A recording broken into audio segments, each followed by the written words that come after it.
All right, this is early spring. We're going to be talking about walleye presentations for this time of year. There's a lot of cool opportunities happening this time of year, whether that's the Rainy River, Mississippi River, Fox River, other rivers that aren't as popular. Lakes are still frozen where I live, but tomorrow I'm going to be going out and I'm going to be chasing some Mississippi River walleye and sauger and sauger if we run into those as well. But these are going to be the 5 setups that I have laying on my deck as I'm fishing. These are going to be the 5 setups I always have ready to go this time of year. So this isn't going to be a list of all of the baits you could possibly use this time of year, but this is going to be specifically what I have ready. So first things first, right here we have just a simple paddle tail setup. So this is a 3/8 ounce jig head, and then this is like a 3.5 inch paddle tail. So this is just going to be a staple for me in a lot of situations. A little bit heavier jig head just for cutting through the current. I can use this, you know, in 20, 30 feet of water, depending on how much current there is. If the current is really ripping, you know, you can still get that down there fairly decently. It's got that pill head shape, but the paddle tail is a really good presentation this time of year just because it does move a lot of water. It tends to be just a good presentation for, you know, fish being able to find it. There's a lot of profile in here. You know, one of the big things when you're talking about river fishing is just the fact that there is going to be really a lot of varying conditions, you know, as far as water clarity. There's going to be varying current situations. So having something like this in your arsenal always ready to go is just going to be critical in that, you know, you're going to be able to fish it deep. You're going to be able to fish it shallow, pull it along the bottom. And the paddle tail is just good for having something that the fish are going to be able to find. So I'm a big fan of this setup, and this is probably going to be like the first thing I put in the water. You'll also notice here this is kind of an interesting combination of, you know, having that chartreuse head, a little bit of green in there as well, and then having more of a natural paddle tail color. So this is actually like a color scheme that I will use even on natural bodies of water oftentimes, just because it just gets bit. You know, that chartreuse head, natural body, I'm using that all season long. So the next one, the next rod that I'm gonna have tied up this time of year, it's gonna look a little bit similar. So this is a 1/4 ounce jig. So one thing that I strategically like to do when I'm out fishing this time of year is actually have a few different rods set up that are kind of similar, but I'm able to easily flip between them kind of in a hurry. If I'm running through an area where there's a lot of fish, and let's say I pull this guy through there, and I don't end up getting bit, I can just run up that 100 feet, you know, through that pot of fish where I was seeing, or through that area where I was seeing a, you know, good sized pot of fish that didn't bite, and I can take something maybe that's a little bit lighter. I think in a lot of cases, you know, I will have a paddle tail on this ready to go. And, you know, where that one was a chartreuse head and a natural body, I have a pink head and maybe a pink paddle tail to go with it or something like that. I really like pink a lot of times this time of year, in addition to chartreuse, in addition to green, in addition to some of the natural colors as well. But it's kind of a strategy, I would say, to have, you know, you might say, oh, well, you know, you got one jig rod and you have one crankbait rod and you have, you know, one blade bait rod or whatever. I actually like to have multiple set up, ready to go with a slightly different look. So in this case, you know, this is a 1/4 ounce head. One thing, right now, the reason why I have it the way I do is just so I can actually, you know, put like a minnow or something on that. But I can also easily just, you know, throw a paddle tail on there as well. But, you know, you have a jig set up with the paddle tail. You might have a lighter jig with a bigger paddle tail. You might have a lighter jig that you could quickly throw a minnow on. You know, obviously you're not going to leave, you know, your jig on your rod laying there with a live minnow. So just having, you know, that plain hook ready. But another thing you can do too is, like, if I start to notice that it's turning into a minnow bite, you know, I have this thing ready to go with minnow. There's no plastic on it. I can put that minnow on there, and let's say, you know, I'm slipping out a little bit deeper and I've just noticed it's a minnow bite. You know, I can take this 3/8 ounce jig and I can tear the plastic off of it and start putting minnows on there. So then, boom, just like that, I went from having like a really efficient, you know, double paddle tail setup to having, you know, a double minnow setup just based on what the bite is doing. So jigs are very, very versatile. They're something that I'm using a lot this time of year. And as you'll see, I like to have a lot of jigs at the ready.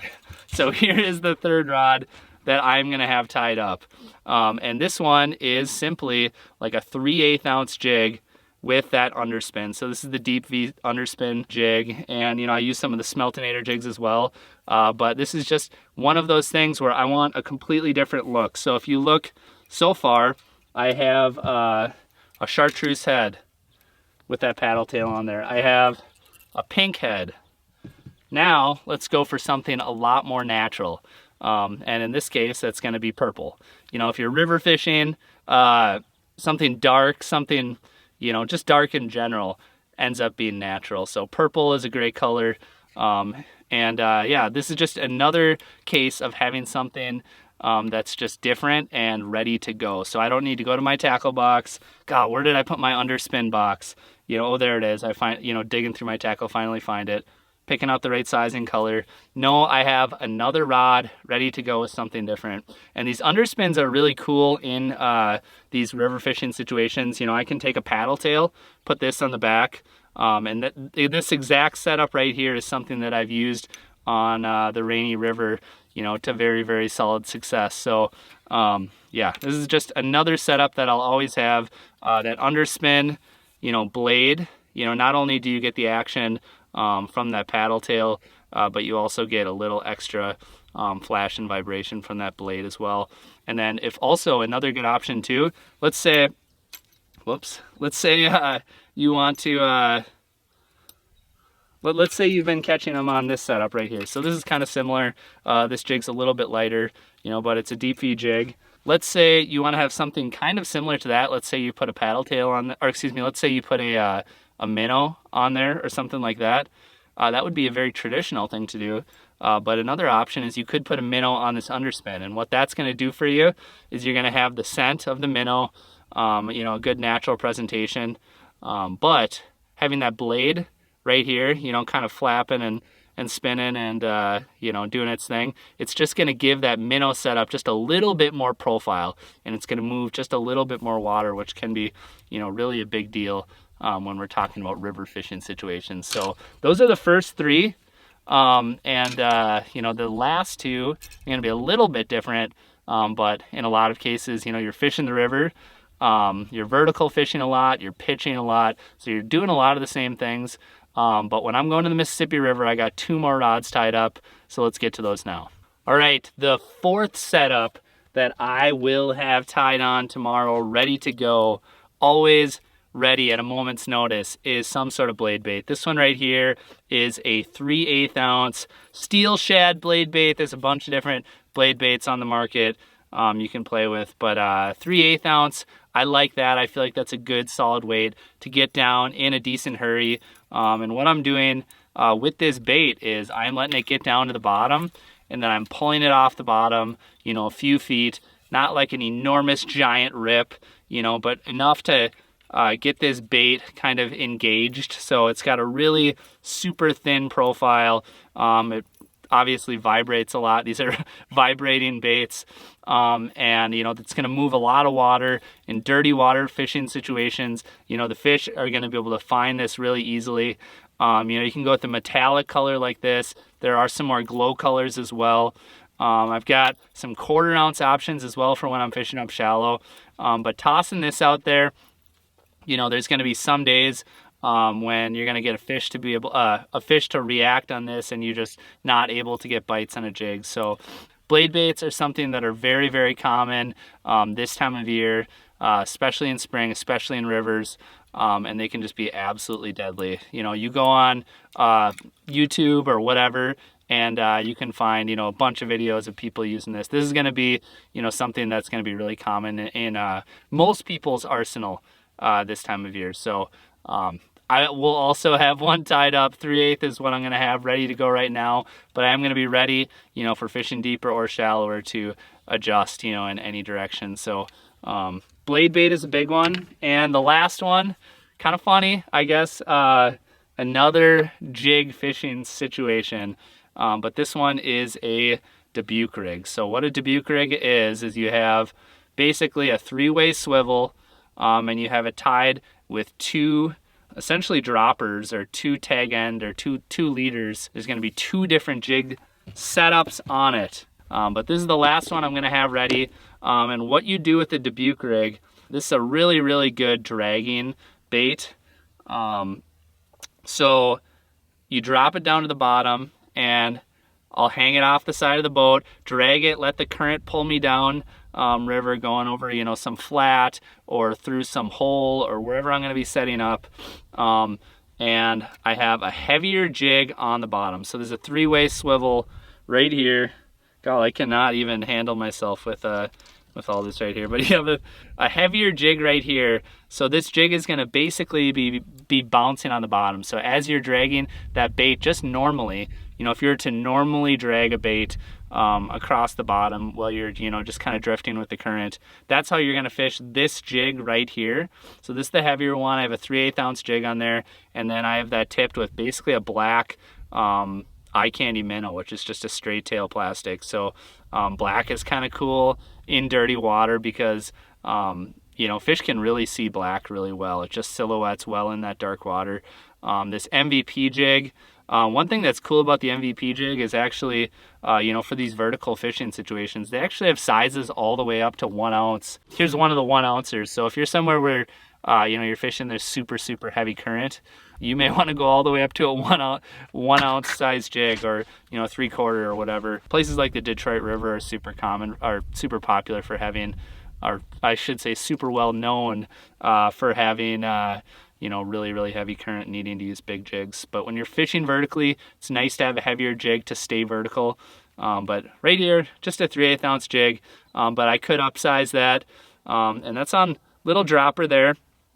And then I have, you know, a couple feet behind that, you have another tag end and a smaller, lighter jig. And the only reason why it's smaller and lighter is because, you know, I don't necessarily want this jig going down to the bottom and dragging on the bottom per se. I want this staying up a little bit higher and kicking.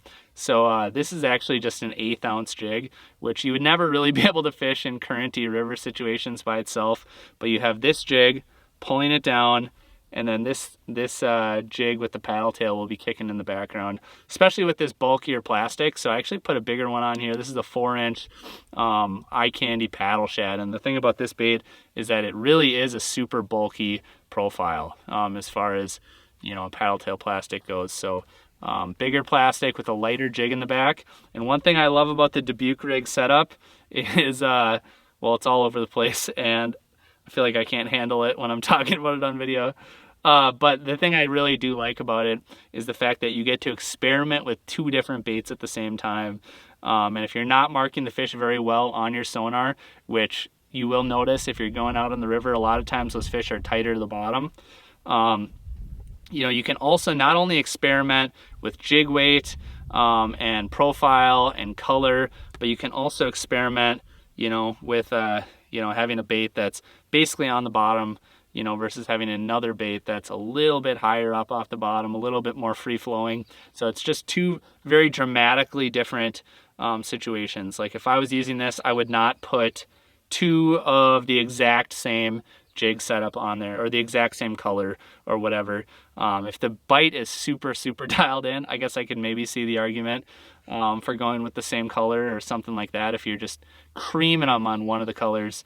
But in a lot of cases, like let's say I just start creaming them on this pink, you know, paddle bait here. In that case, like if this thing is not getting bit and I'm catching them left and right on this, instead of going with a pink swim bait on the bottom, you know, I will go with, you know, I'll take this black and chartreuse and blue jig setup off, and I will put something different. Maybe something that's not this pink, you know, pink paddle tail, you know, but something different, maybe like a hair jig or like a tinsel jig. Or, you know, one thing that is kind of fun to do with these as well is you can experiment with plastic versus live bait. You know, so I could take this exact same jig, slide off the plastic, and put a minnow on here, live minnow, shiner, whatever you got, and also still run this paddle tail. So the Dubuque rig is really fun. I love it for drifting. And a lot of times, you know, especially if I'm fishing by myself, it's nice to have, you know, a setup like this just so I can experiment, cover my bases a little bit more, and run through a few more baits just a little bit more quickly and efficiently, because, you know, you basically get twice as much data when you are using, you know, 2 jigs at the same time. So as long as you can handle it. So anyway, that's a quick rundown. Those are the 5 rods that I am going to have rigged up in my boat tomorrow, the day after. I think I'm going to spend a couple days fishing the river this week before we buckle down and I get to go to Lake Winnipeg to wrap up my ice season. So yeah, I got a few more things to do in the boat here. I figured while we're rigging up and getting things ready, might as well talk about the stuff that I rigged up. So thank you for watching all the way to the end, and stay tuned because we have more fishing videos coming. I've got some videos over on Northland's channel that will be coming out, you know, in the coming weeks, you know, good open water content. And yeah, this channel right here as well, really, really good tips on the way, and you know, hopefully some fun fish catching action as well. So stay tuned, and we'll see you in the next video.